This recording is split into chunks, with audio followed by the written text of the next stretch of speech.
Olá, bem-vindo à nossa Escola Bíblica Dominical, dia 21 de março de 2021, 10 horas. Estamos estudando o tema o uso da oração, continuando aí o estudo do legado de Westminster, portanto, as perguntas do Catecismo Maior de Westminster.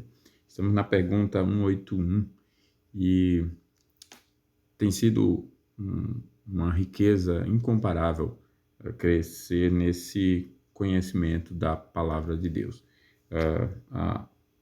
O legado de Westminster é a melhor sistematização das doutrinas bíblicas, e esse conteúdo, apesar de que estamos estudando agora, e a nossa igreja tem começado a conhecer agora, embora seja uma igreja presbiteriana, e, lamentavelmente, não é um estudo dominado por todos da igreja desde a infância, lamentavelmente. No passado, as igrejas reformadas já fizeram isso. Hoje, algumas igrejas têm resgatado essa prática, mas não é a maioria, e isso repercute numa sociedade que cada vez mais adoece o saber, o conhecimento e, consequentemente, todas as áreas da sua vida, porque com o conhecimento errado vem o comportamento errado. E nós temos iniciado, então, aí um estudo com o objetivo de conhecer o Senhor profundamente, corretamente e, consequentemente, ter um relacionamento correto com Ele. Não uma caricatura da nossa mente de Deus, mas corretamente o conhecimento de Deus. E esse Deus que se revela de forma geral pela criação e de forma especial por sua palavra, por seu Filho, a palavra escrita e a palavra encarnada. E nós seguiremos aqui com o estudo, e começamos semana passada com o tema oração. E já vimos o que é oração, um meio de graça importantíssimo, não é falar com Deus, não é só falar com Deus, tem uma série de atitudes que fazem parte da oração. É um meio de graça, não que Deus precise, Deus não precisa da oração, mas somos nós quem precisamos. E não que a oração em si, esse meio de graça, tenha poder em si, porque não tem, e nós estamos aprendendo aqui, então, o que é oração, pelo que orar, pelo que não orar, etc. Hoje nós vamos ver duas perguntas, 181 e 189 e 182. A pergunta: por que devemos orar em nome de Jesus? Veremos se é aquele sentido, como nós dissemos semana passada, né?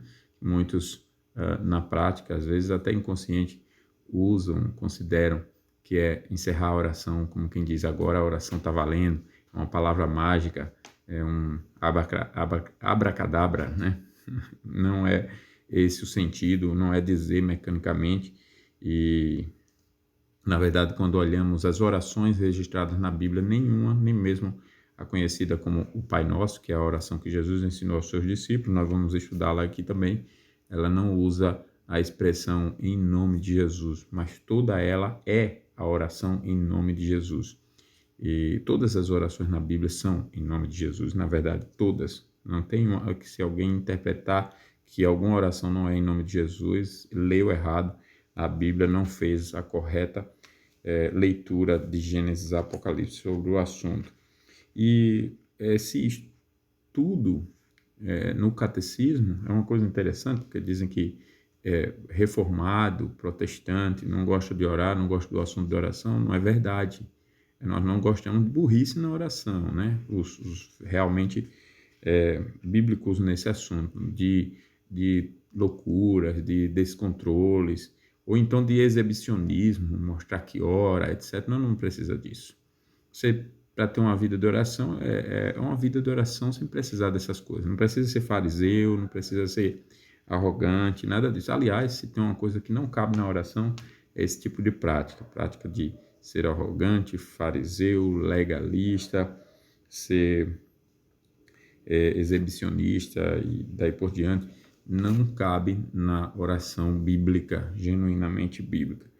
E então, voltando aqui, o ponto é que eu quero destacar é que os reformados, realmente reformados, os protestantes, como o legado de Westminster demonstra, eram fervorosos na oração, mas uma oração equilibrada, correta, ponderada, respeitadora, inteligente, que realmente alegrava o coração de Deus. E o melhor estudo que eu conheço o estudo bíblico sobre a oração está aqui nesse legado de Westminster, o Catecismo Maior, que nós vamos verificar. Então acompanhe conosco aí o estudo da palavra de Deus. Vamos pedir a bênção do Senhor nesse momento.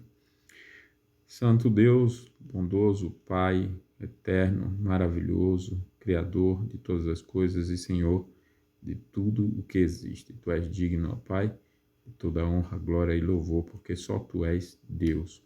Nós somos Teus filhos, porque fomos comprados pelo sangue de Cristo e gratuitamente, por um preço impagável, incalculável, nós recebemos perdão. Obrigado por esse dia, por esse momento, pelo tema, pela oportunidade de estudarmos para aprendermos do Senhor. Em nome de Jesus. Amém. Vamos então para a pergunta. Por que devemos orar em nome de Jesus? Resposta: o homem, em razão de seu pecado, ficou tão afastado de Deus que a ele não se pode chegar sem ter um mediador, e não havendo ninguém no céu ou na terra constituído e preparado para esta gloriosa obra, senão Cristo unicamente. O nome dele é o único por meio do qual devemos orar. Então, isso é que significa orar em nome de Jesus, e essa é a razão pela qual nós devemos orar em nome de Jesus. Nós estamos tão afastados por causa do nosso pecado, estamos tão afastados de Deus, que não podemos nos achegar a Ele sem um mediador. E não havendo ninguém no céu, constituído pelo próprio Deus e preparado para essa gloriosa obra, senão Jesus somente o nome dele é o nome pelo qual devemos orar. É o nome, é a autoridade que nos possibilita ter acesso a Deus, ter acesso ao Pai. Temos alguns versículos, por exemplo, João 6, 27. João 6, 27 diz assim: trabalhai não pela comida que perece, mas pela que subsiste para a vida eterna, a qual o Filho do Homem vos dará, porque Deus, o Pai, o confirmou com o seu selo. 1 de João 14, 6, não, é João, então 14, 6. João 14, 6. Respondeu-lhe Jesus: eu sou o caminho e a verdade e a vida, e ninguém vem ao Pai, não é vai, vem ao Pai, senão por mim. Efésios 3:12. Efésios 3:12, nós temos assim: pelo qual temos ousadia e acesso com confiança mediante a fé nele. Então você só tem acesso mediante a fé em Cristo Jesus. 1 Timóteo 5, 2:5. 1 Timóteo 2:5. 1 Timóteo 2:5 diz assim: porquanto há um só Deus e um só mediador entre Deus e o homem, Jesus Cristo, ou Cristo Jesus, homem. Então não é por meio de Paulo, Pedro, aqui é Paulo inclusive escrevendo, não é por meio de nenhum outro nome, por mais honrados que eles tenham sido e foram mesmo, que nós sejamos como eles. E tudo o que fizerdes, seja em palavra, seja em ação, fazei-o em nome do Senhor Jesus, dando por ele graças a Deus. Então tem que ser feito pelo nome de Cristo. Hebreus 7, também é um texto bastante interessante. Eu ia pular alguns textos, mas esse aqui não posso pular. Hebreus 7, 25 a 27, diz assim: por isso também pode salvar totalmente os que por ele se chegam a Deus, vivendo sempre para interceder por eles.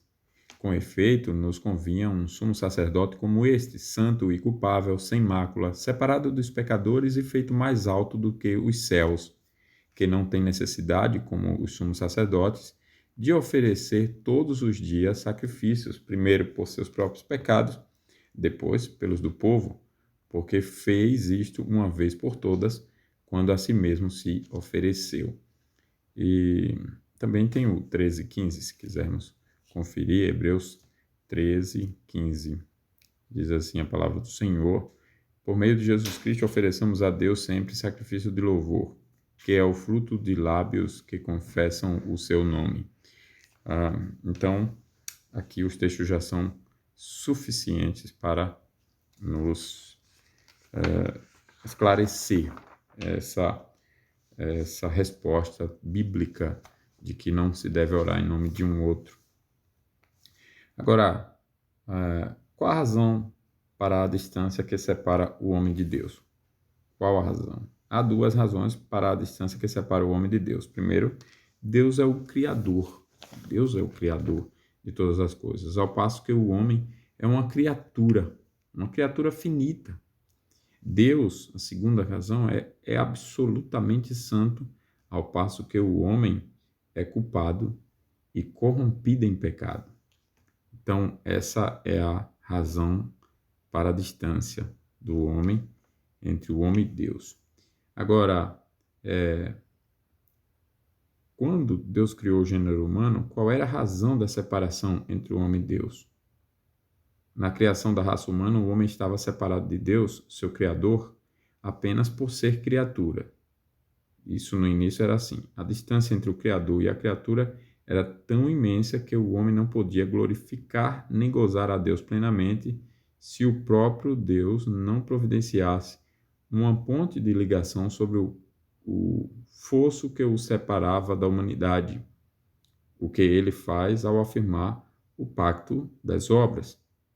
Não tendo ainda a raça humana caído em pecado, fazia-se necessário um pacto e não um mediador para que o homem pudesse glorificar e gozar a Deus perfeitamente. Se o homem, então, conquistasse por seu mérito, iria conquistar essa glorificação perfeita.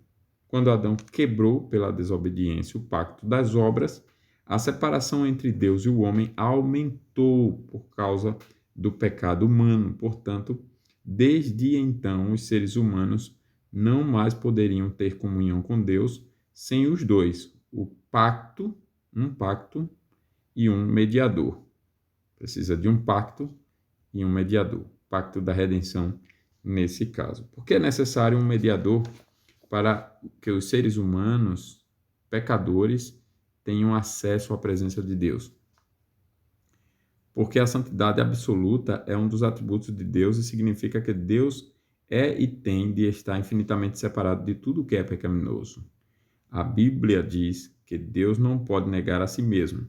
Se os seres humanos pecadores pudessem ter acesso à presença do Santo Deus sem a necessidade de um mediador, isso seria o mesmo que Deus negar a si mesmo. Isto é, Deus teria negado e desconsiderado a sua própria santidade, que é inseparável dele. Se fosse possível aos seres humanos chegarem à presença de Deus sem um mediador, isso os colocaria imediatamente debaixo de juízo e de condenação em razão da magnitude da ira de Deus contra o pecado. Por que Cristo e ninguém mais está qualificado para ser um mediador entre Deus e o homem? O mediador tem de ser Deus, tem de ser também homem e tem de ser homem e Deus em uma só pessoa. Deus e homem em uma só pessoa. Tem que ser homem, tem que ser Deus, aí estudamos esse assunto. E tem que ser homem e Deus numa só pessoa. Numa só pessoa. Isso vai além da minha capacidade de raciocínio. É verdade, nós somos criaturas, tem que lembrar disso, né? Mas isso não significa que não seja verdade. Aquilo que foge à capacidade do intelecto humano não significa que não é verdade.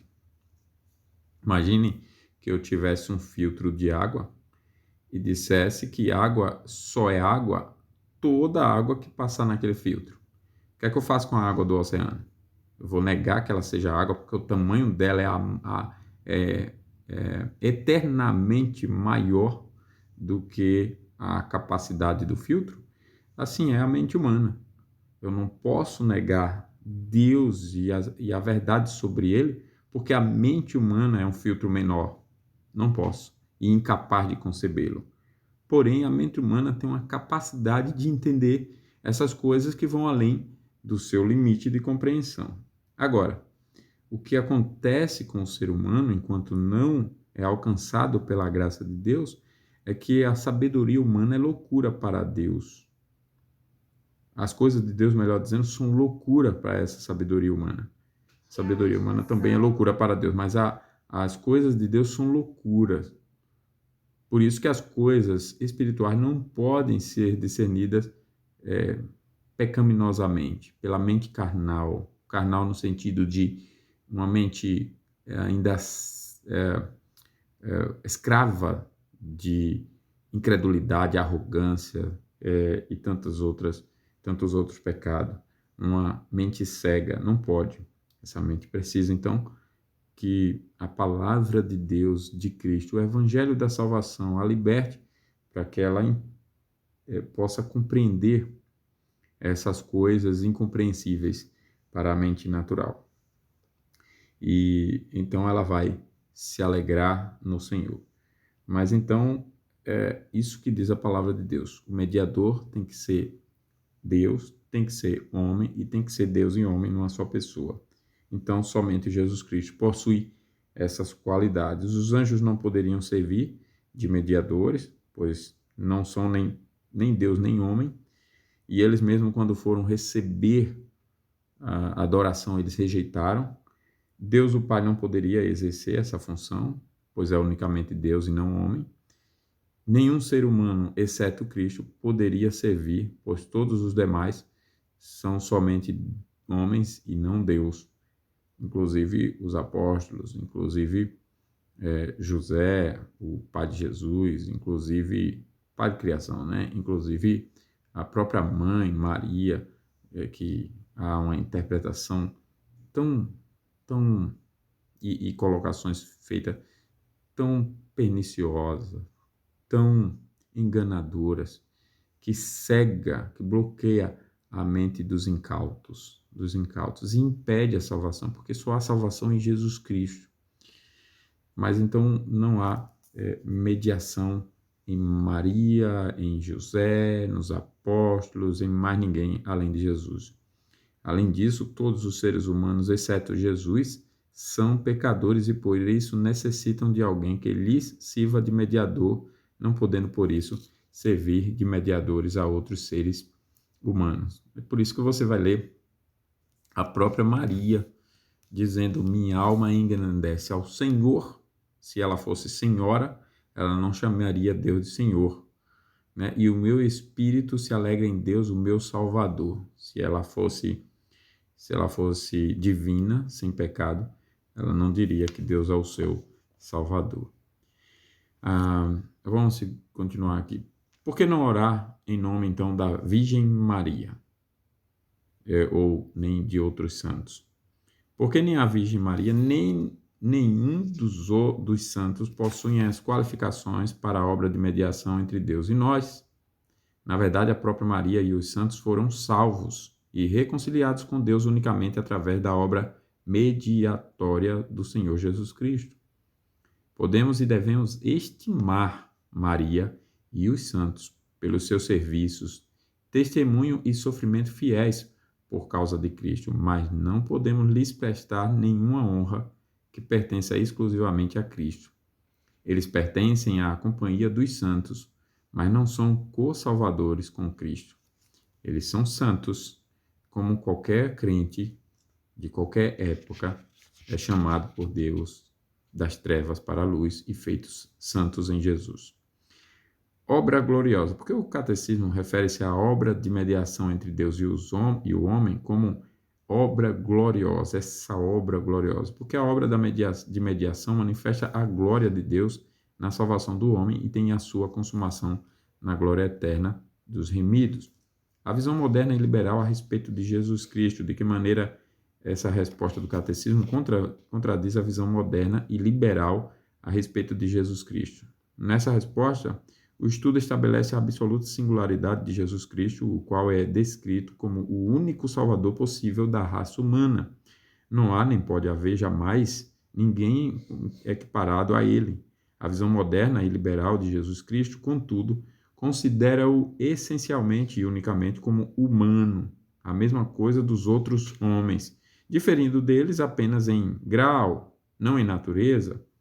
Os modernistas podem considerar Jesus como o melhor homem que já existiu, mas de acordo com a sua crença, é possível que a raça humana, devido ao seu progresso evolutivo, entre aspas, né, progresso evolutivo, produza em algum dia, um indivíduo mais perfeito do que Jesus Cristo.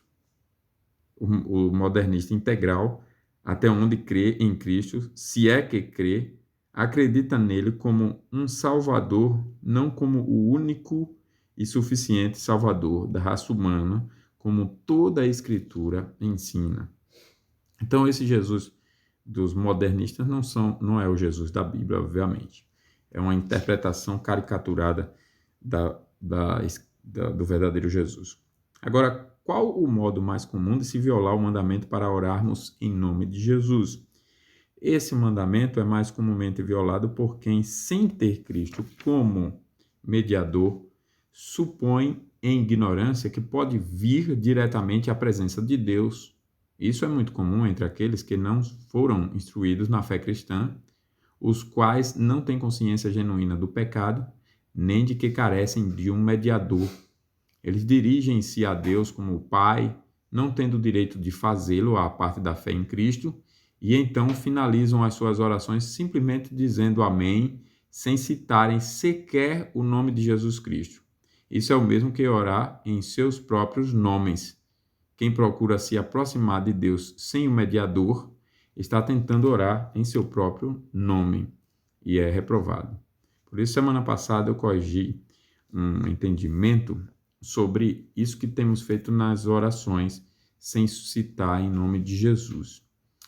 Toda oração tem que encerrar em nome de Jesus, amém, ou tem que estar em nome de Jesus, a autoridade de Cristo afirmada em algum momento da oração. Talvez você comece dizendo, Senhor, nós nos aproximamos de Ti em nome do Teu Filho e por sua mediação clamamos, e daí você segue orando, segue com a sua oração, mas você já expressou esse entendimento, essa humildade, esse reconhecimento da autoridade de Cristo. Não pode ser diferente. Eu fiz isso semana passada, porque algum tempo atrás eu tinha ensinado que o sentido de orar em nome de Jesus não é apenas dizer em nome de Jesus amém, e que até há orações na Bíblia que não expressam, não dizem em nome de Jesus amém. Então, se você não disser exatamente com essas palavras, não quer dizer que você não esteja orando em nome de Jesus. Eu fui então explicar o sentido, né? E como então deve ser corrigido o entendimento errado. Muito bem, alguns entenderam que não deveria então usar, não usam, e às vezes eu percebo que a oração que é proferida não só não usam, mas também não expressa em momento algum o reconhecimento da autoridade de Cristo para se orar. Isso é muito sério, nós devemos urgentemente corrigir imediatamente, porque você não pode estar diante de uma autoridade aqui no mundo sem o consentimento, muito menos diante de Jesus Cristo, diante de Deus, né? Seguindo aqui, a pergunta 182, como o Espírito Santo nos ajuda a orar? E realmente o Espírito Santo nos ajuda. Também já adiantamos esse assunto semana passada. E a resposta é, não sabendo nós o que havemos de pedir como convém, o Espírito nos assiste em nossa fraqueza, habilitando-nos a saber por quem, pelo que e como devemos orar, operando e despertando em nossos corações, embora não em todas as pessoas, nem em todos os tempos, na mesma medida, aquelas apreensões, afetos e graças que são necessários para o bom cumprimento desse dever. E aí nós temos alguns textos, nós temos Salmo 10, 17, vamos lá em Salmo 10, Antigo Testamento, Salmo 10, verso 17. Diz assim: Tens ouvido, Senhor, o desejo dos humildes, tu lhes fortalecerás o coração e lhes acudirás. Temos Romanos 8, 26. Romanos 8, 26. Cadê aqui? Romanos 8, 26. 26 e 27 dá para ler, né? Também o Espírito semelhantemente nos assiste em nossa fraqueza, porque não sabemos orar como convém, mas o Espírito intercede por nós com sobremaneira, com gemidos inexprimíveis. Explicamos esse texto semana passada. Verso 27. E aquele que sonda os corações sabe qual é a semente, ou aliás, sabe qual é a mente do Espírito, porque segundo a vontade de Deus é que ele intercede pelos santos. Você vê que o Espírito Santo não intercede de outra forma a não ser segundo a vontade de Deus. Então, por que precisamos da ajuda do Espírito Santo para orarmos? Precisamos do socorro do Espírito Santo por causa da nossa ignorância espiritual, que é a razão de não sabermos pelo que orar, nem como devemos orar corretamente. E por causa da nossa fraqueza e indolência espirituais, que são a razão de não nos sentirmos inclinados a orar e de tendermos a orar de maneira formal e automática e não fervorosa e espiritualmente. Nós temos então essa nossa fraqueza. Mateus 26, eu anotei um texto aqui, Mateus 26, verso 40, falando da nossa fraqueza. E voltando para os discípulos, achou-os dormindo e disse a Pedro: Então nenhuma hora pudestes vigiar comigo? Você vê como que é a nossa fraqueza. Nenhuma hora a gente ora. A gente tem uma vida de oração muito pobre, medíocre, muito pequena, tanto de tempo quanto de qualidade.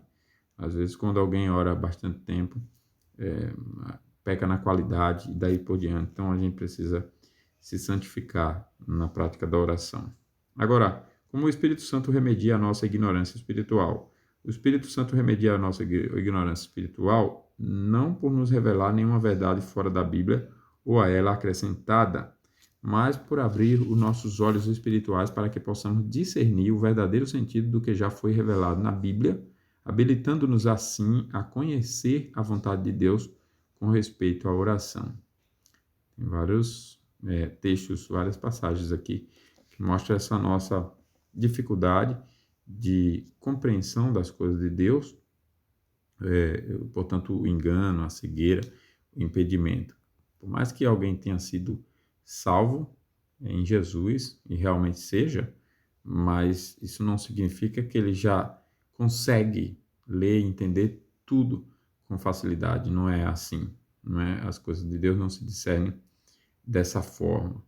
E você vai perceber até os servos de Deus com dificuldades assim. Você vê uma oração sendo dita mais ou menos: Senhor, desvenda-me os olhos para que eu contemple as maravilhas da tua lei. Você vê como o servo de Deus orou desta forma, reconhecendo então que ele tinha esse impedimento. Você vê os próprios discípulos de Jesus, vez por outra, com dificuldades de entender a verdade de Deus e demorando até a dar respostas positivas. 2 Tessalonicenses 2,9 diz assim: Ora, o aparecimento do iníquo é segundo a eficácia de Satanás, com todo poder e sinais e prodígios da mentira. Você vê como que é o engano, né? O aparecimento do iníquo vem produzir esse engano. Você vê como que a ignorância espiritual. Tem outros textos que eu separei sobre engano, mas vou seguir aqui com o estudo, porque o nosso foco não é esse outro tema. Agora, revela-nos o Espírito Santo que Deus escolheu alguém em particular para a vida eterna e que por isso devemos orar pela salvação dessa pessoa com a plena confiança de que a nossa petição será atendida? Ou seja, devemos orar somente pelo eleito? Não. Só Deus sabe quem são os eleitos e não é pela oração nem por nenhum outro tipo de atalho que se pode obter antecipadamente a informação da real salvação dos eleitos. Não temos nenhum direito de dizer positivamente que alguém em particular deve ser um daqueles a quem Deus escolheu para a vida eterna, porque o Espírito Santo colocou em nosso coração que devemos orar para a salvação de tal pessoa. É verdade que o Espírito Santo, por sua operação misteriosa, pode mover um ou mais filhos de Deus a orar prolongada e fervorosamente pela salvação de um não regenerado em particular. Num caso desses, pode ser justificado partilharmos a provável esperança de que essa pessoa virá finalmente a Cristo em arrependimento e fé, mas não estamos autorizados a afirmar isso antes da sua real experiência de salvação. Todo tipo de oração assim deve ser feito sempre em humilde submissão à soberania e ao secreto conselho de Deus. Devemos orar pela salvação dos eleitos de Deus e devemos orar para que, se alguém em particular é um dos eleitos, venha a Cristo e seja salvo. A eleição já estava decretada por Deus desde a eternidade antes da criação do mundo. Não pode ser modificada nem posta de lado pelas nossas orações. Ainda que a pessoa por quem oramos jamais seja salva, tais orações não são desperdiçadas nem inúteis. Elas servirão para a honra e glória de Deus no dia do juízo e deixarão o pecador perdido ainda mais sem desculpas do que teria em caso contrário. Com respeito a isso, a história da conversão de Agostinho de Hipona é muito curiosa e está descrita nas suas confissões, especialmente no capítulo 3, 19, 21 e 8, 25 a 30. Mônica, a mãe de Agostinho, orou pela sua salvação continuamente por muitos anos, até que ele finalmente converteu-se a Cristo na idade de 32 anos. Então, a oração do santo, do crente, do Filho de Deus, sempre glorifica a Deus, sempre honra a Deus. Ainda que não aconteça aqui da pessoa por quem nós oramos ser salva, mas ela não foi desperdiçada. E ninguém é salvo por oração. Com isso, não devemos dizer ou entender, distorcer o sentido e dizer, então não é preciso orar. Então orar não faz sentido. Não.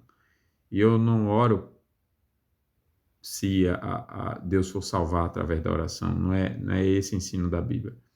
Eu não oro por nenhuma outra razão a não ser porque Deus quer que eu ore. Porque a oração glorifica o seu nome. Porque ele coloca esse desejo no coração dos seus servos. Porque ele ordena na sua palavra. Porque ele nos ensina a orar. E, enfim, então eu não oro por outro motivo. Orar porque Deus vai salvar alguém não é um ensino bíblico. Nunca foi dito em nenhuma vírgula da Bíblia que deve ser assim. Agora, por que precisamos que o Espírito Santo atue operando e avivando?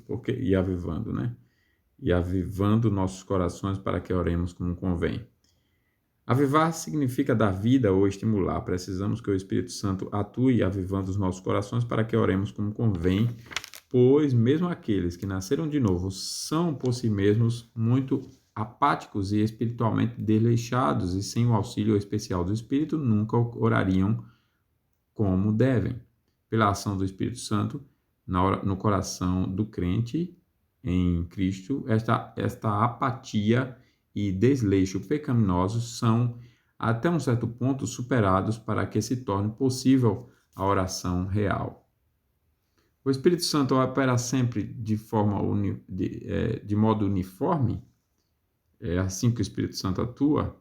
Não, todo crente verdadeiro recebe o auxílio do Espírito para orar, mas essa obra do Espírito não é em todas as pessoas, nem em todos os tempos, da mesma medida. Isto é, algumas pessoas recebem mais desse socorro do que outras, e a mesma pessoa recebe mais auxílio num momento do que em outro. Os porquês dessa falta de uniformidade na atuação do Espírito estão reservados ao secreto conselho de Deus. Tenhamos a certeza de que há um sábio propósito por trás disso, mas seja qual for, não nos foi revelado. Pode ser que em alguns casos o Espírito Santo reduza por um tempo boa parte da sua atuação interior para que provemos da humildade e reconheçamos a nossa dependência dele e o nosso desamparo a nós mesmos. Agora, o que significa percepções?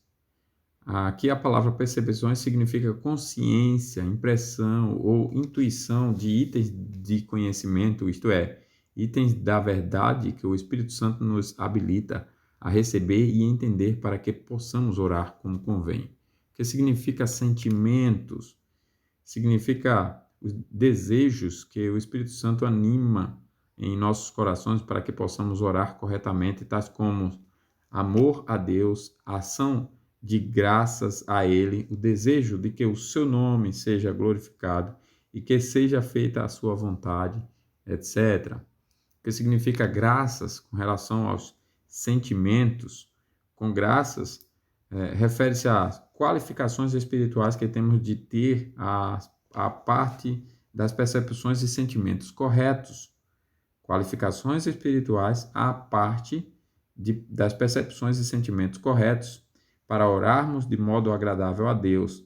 Estas graças são humildade, autonegação, fé nas promessas de Deus e a persistência que nos capacita a superar os obstáculos e nos conserva em oração, mesmo quando em nossa carne pecaminosa prefere nos inclinar noutra direção.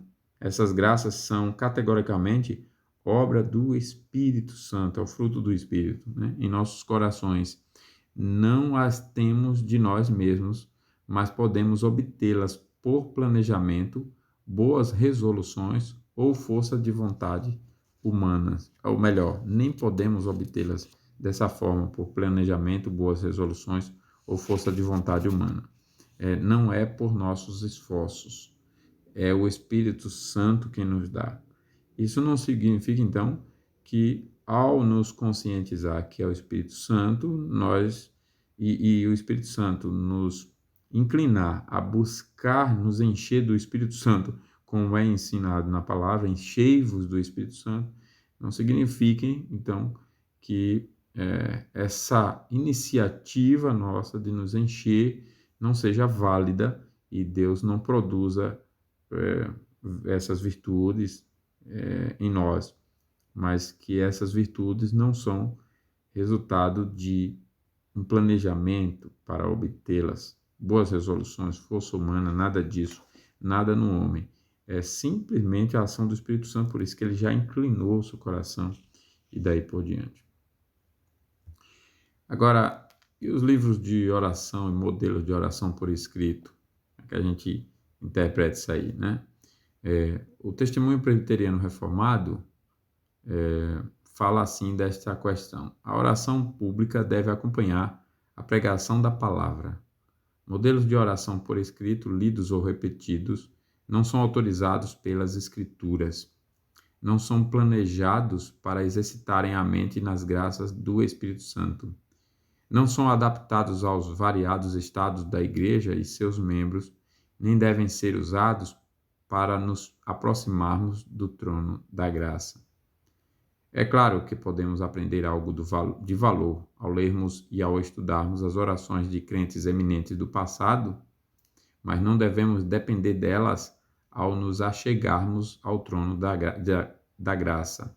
Antes, devemos buscar a graça do Espírito Santo para que possamos formular orações aceitáveis e ferventes com nossas próprias palavras. Devemos sempre nos manter em guarda contra a tendência para o formalismo religioso. Então, irmãos, como aplicação, nós aqui deixamos, primeiro, não se aproxime de Deus por outra autoridade além de Cristo. Essa não é uma oração bíblica. Se a autoridade que você tem usado para orar a Deus é a sua obediência da semana, é o seu mês mais alinhado com as Escrituras, é aquilo que você faz ou deixa de fazer, você está se aproximando de Deus por outro método. por outro meio, pelo meio pecaminoso. Isso resulta em afastamento da graça, abandono da graça. Isso resulta em reprovação, pecado. A palavra de Deus é categórica a esse respeito. Ao se aproximar, portanto, pela autoridade de Cristo, várias coisas devem ser consideradas, várias e imprescindíveis. Por exemplo, respeito. Eu não posso me aproximar de Deus sem o devido respeito. Eu não posso tratar Deus como qualquer um, na fala, no sentimento, no pensamento, no comportamento. Eu não posso chegar de qualquer forma, de qualquer jeito. De jeito algum. Eu tenho que ter o devido respeito. Eu achei interessante um irmão que recebemos na igreja recentemente, observando o seguinte: ele, depois do estudo sobre oração, uma introdução que nós fizemos, ele, então, com a família, passando a orar, me comentou que não se sente bem orar quando ele acaba de acordar deitado, ficar lá deitado orando e de qualquer jeito, com aquela, ele acha que ele tem que se levantar, ele tem que tomar uma posição de respeito, de consideração. E aquela consciência me chamou a atenção, porque mostra uma consciência de que o ser de Deus é de uma dignidade elevadíssima. E realmente você não pode fazer de qualquer jeito isso. Então, até para se postar, ele entendeu que tinha que se postar sentado, pelo menos, de joelhos ou em pé, mas de uma forma digna daquele com quem estava se relacionando, etc. Eu dei algumas orientações sobre o extremo disso, mas eu elogiei, incentivei, preservei essa sensibilidade que resulta em achar que a autoridade de Cristo, a pessoa de Cristo, tudo que ele fez, não tem o valor que tem. Então a gente tem que considerar o respeito que Deus merece. A gente tem que considerar as palavras, o tom da palavra. Não pode gritar, dizer que exige. Ele é o Senhor, nós não somos ninguém. Ninguém. Não somos ninguém. Somos seus filhos, se somos filhos, pela graça de Cristo. O mérito é de Cristo, a dignidade é de Cristo, tudo é da pessoa de Cristo. Então, de nossa parte, realmente não merecemos nada. Isso tem que estar na nossa consciência. Nós vamos estudar daqui a pouco, não hoje, a oração que Jesus ensinou aos seus discípulos. O sentido que está ali. O que é que Jesus está, a palavra de Deus está nos ensinando ali. Os princípios naquela oração. Toda oração tem que ter aqueles princípios. Nós vamos ver como é elevadíssima a honra de Jesus Cristo, que ele zela pelo Pai, pelo nome do Pai, a honra que ele tem, o zelo santíssimo pelo nome do Pai, o cuidado. Pai nosso, é nosso, com toda humildade, sem arrogância, não é meu Pai. Eu estou lembrando que ele... E é Pai com a confiança com a qual Deus é digno, sem dúvidas, sem pecado, sem a prevalência do pecado. E, portanto, na dependência da graça, realmente. Santificado seja o teu nome. Olha só, primeiro a honra de Deus, santificado seja o teu nome. Venha o teu reino. Desejar que ele reine e a sua vontade seja feita. Então você não vê pedindo para ficar rico, você não vê gritaria, desrespeito nessa oração, você vê altíssima reverência, que é o profundo amor e respeito que nós devemos ter. Segundo, use a expressão em nome de Jesus nas orações, sobretudo o seu sentido. Use as expressões, não deixe de usar, irmão. Use a expressão em nome de Jesus, amém, ou Senhor, em teu nome nós te oramos, etc., como eu já citei o exemplo. Terceiro, aprenda a orar com a Bíblia e orando. Não é só ler sobre oração, mas e não vá só praticando. Eu vou aprender a orar praticando. Não faz isso. Você tem que conhecer a vontade de Deus sobre a oração. Esse estudo é muito eficaz para nos ajudar nesse sentido. E por último, honremos o nome de Cristo ao nos aproximarmos de Deus com a dignidade que Ele, com a reverência que Ele exige de nós. A frase que deixamos para hoje, nós já lemos, é Mateus 26:40, texto que nós já lemos, que diz: E voltando para os discípulos, achou-os dormindo, e disse a Pedro: Então nenhuma hora pudestes vós vigiar comigo? Oremos, irmãos, aprendamos a orar e oremos sempre. Temos prazer pela oração, desenvolvamos essa prática que Deus requer de nós e que deve ser constante nas nossas vidas, a prática da oração.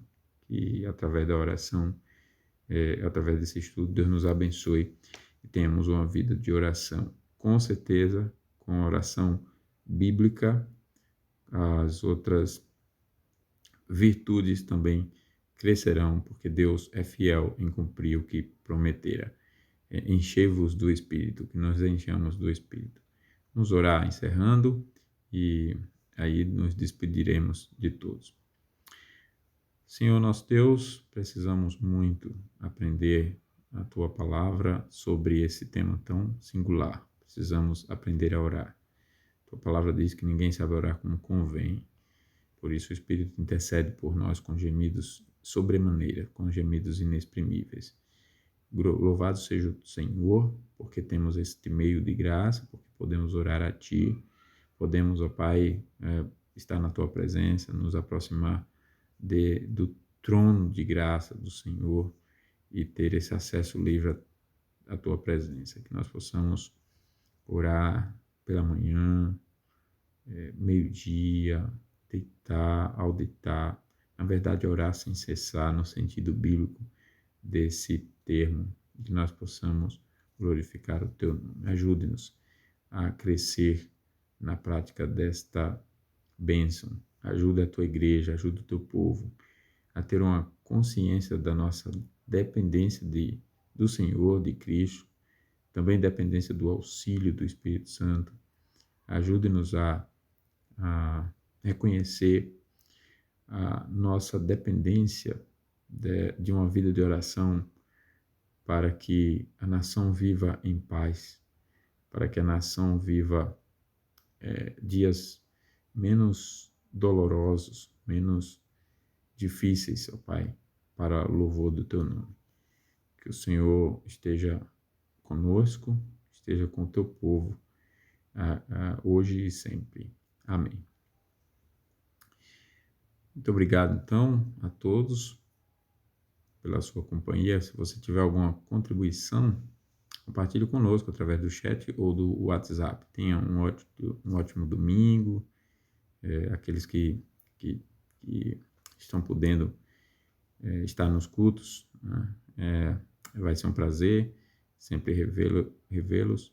E aqueles que não, nós estamos orando pelos irmãos e estamos aí marcando as visitas online, visitas pastorais, e temos sempre buscado deixar o alimento espiritual para que os irmãos durante a semana possam estar aí também nas suas casas, nos seus cultos domésticos, crescendo junto conosco.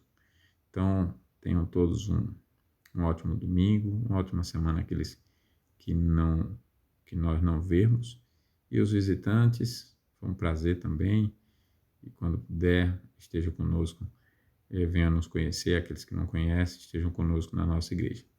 Um abraço a todos, Deus os abençoe.